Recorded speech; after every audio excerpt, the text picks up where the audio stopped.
ప్రభునందు ప్రియులైన మీకందరికీ యేసుక్రీస్తు ప్రభువారి నామములో శుభవందనాలు తెలియజేస్తూ ఉన్నాం.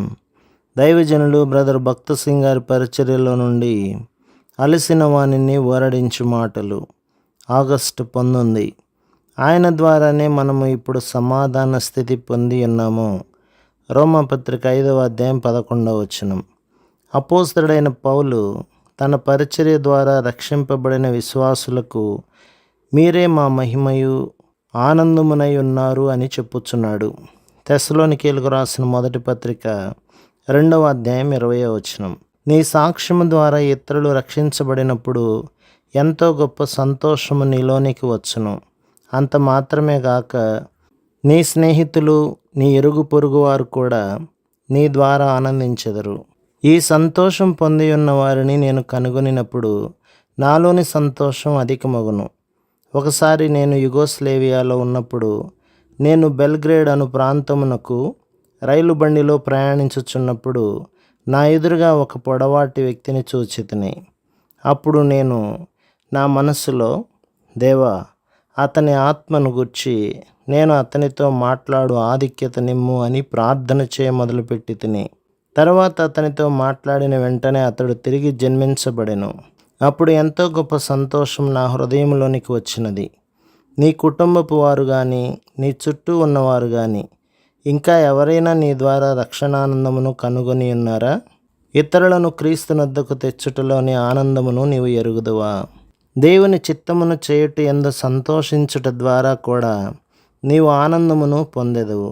కీర్తన గ్రంథం 40వ అధ్యాయం 8లో నీ చిత్తము నెరవేర్చుట నాకు సంతోషము అని కీర్తనకారుడు చెప్పుచున్నాడు. దేవుని చిత్తమును తెలుసుకొనుటకు ఎక్కువ దినములు పట్టవచ్చును, కానీ నీవు దేవుని చిత్తమును కనుగొని దానిని అంగీకరించి దాని ప్రకారం చేయనప్పుడు ఒక వింతైన ఆనందమును పొందెదవు. నీ ఆనందము ఆ రీతిగా ఉన్నదా?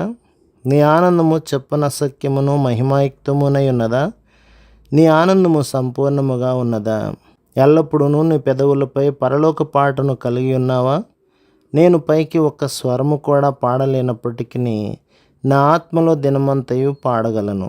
ఆ ఆనందమును పొందుటకు నిశ్చయత కలిగి ఉండుము. ఇప్పుడే ఈ క్షణమందే ఆనందము నీదగును. కేవలము ప్రభువైన యేసుక్రీస్తు మాత్రమే అట్టి ఆనందమును ఇవ్వగలడు. ఆ ఆనందము ఉపాధ్యాయులపై కానీ, బోధకులపై కానీ, ఏ ఇతర మనుషులపై కానీ ఆధారపడి ఉండదు. కేవలము ప్రభువుపై మాత్రమే ఆధారపడి ఉండును. మనము తగ్గించుకొని ఆయనకు మొరపెట్టిన యెడల వెంటనే ఆయన మన పాపములను క్షమించును.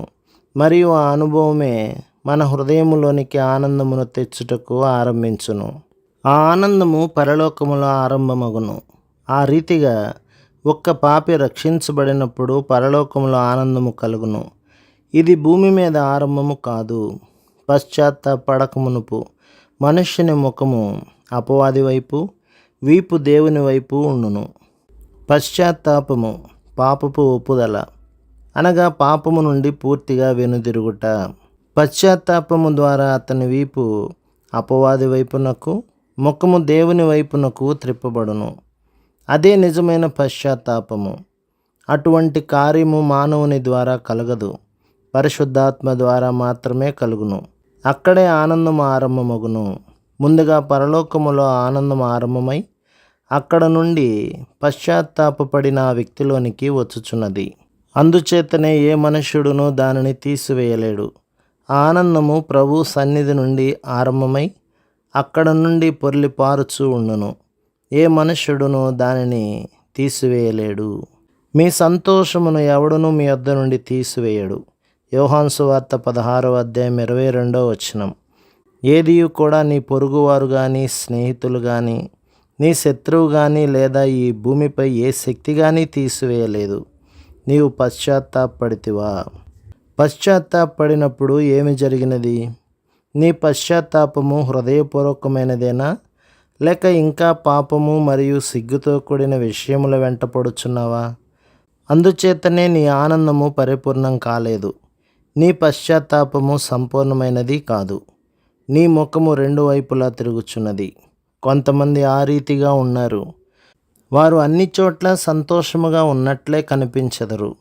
వారు ఆరాధనకు వచ్చినప్పుడు చాలా సంతోషముగా ఉందురు. వారు లోకములోనికి వెళ్ళినప్పుడు అక్కడ కూడా సంతోషముగానే ఉందురు. ఎక్కడికి వెళ్ళినప్పటికీ వారు సంతోషముగానే ఉందురు.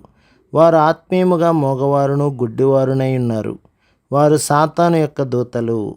దయచేసి నీవు యథార్థముగాను నిజముగాను పశ్చాత్తాపడి తినను నిశ్చయతను కలిగి ఉండుము. ప్రభు మిమ్మును మీ కుటుంబమును మీ సంఘమును దీవించి ఆశీర్వదించునుగాక. ఆమేన్.